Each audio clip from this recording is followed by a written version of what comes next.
is related to the gradient. The gradient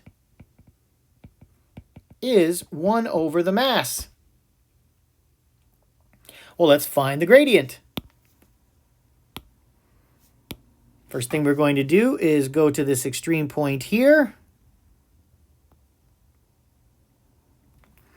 And we have a point which is 2.25, and the value is 1.40. And this point over here, which has a value of 0.28 and 0. This is our delta y. And this is our delta x. We label it like so, so if the raters look at it, we know exactly what we're talking about. We make the triangle as large as possible. And as you can see by doing so, it makes reading incredibly easy, which further reduces our error. So the slope is delta y over delta x. Delta y is 1.40 minus 0. And delta x is 2.25 minus 0.28.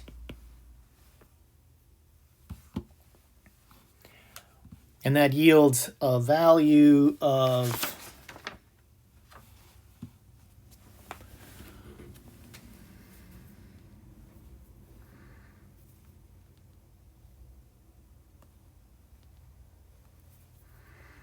1.40 over 2.25 minus 0.28, which is going to be 1.97. And 1.4 divided by 1.97 is 0.71. Well, that's the slope, or the gradient. And so we are looking at the, and that equals 1 over the mass. So the mass is 1 over 0.71.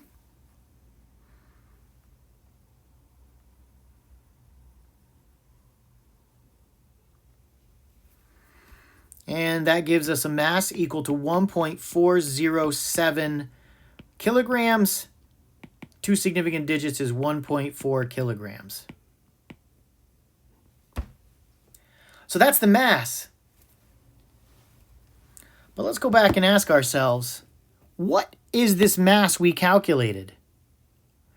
The acceleration is being experienced by both this weight and the trolley.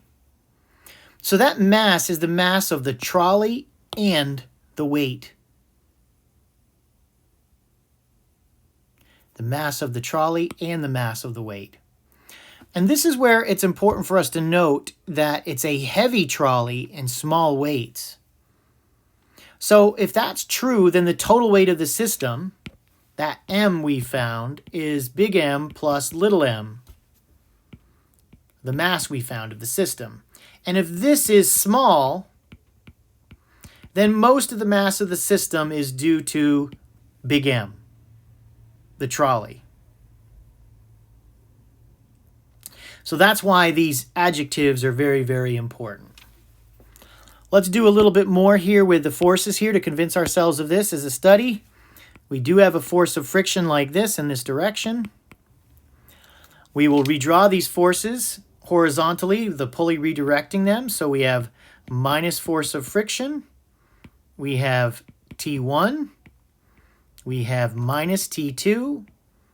And we have FG2. The net force is the sum of the forces. And the net force MA, and this is the mass of the system, since the whole thing is accelerating, is minus force of friction plus T1 minus T2 plus FG2. And we know that everywhere inside this string, no matter where it is, the tension is going to be the same. So these two are equal and opposite to each other, and we're left with FG2 minus the force of friction is the mass of the system times A.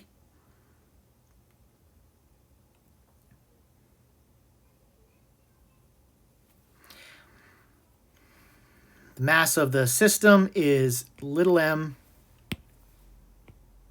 plus big M times the acceleration. So dividing both sides by A, we are left with m plus big M equals Fg minus Ff all over A. And then we have the big mass is Fg minus Ff all over A minus little m. And we should remember that this Fg we're talking about here is Fg2, which is little mg.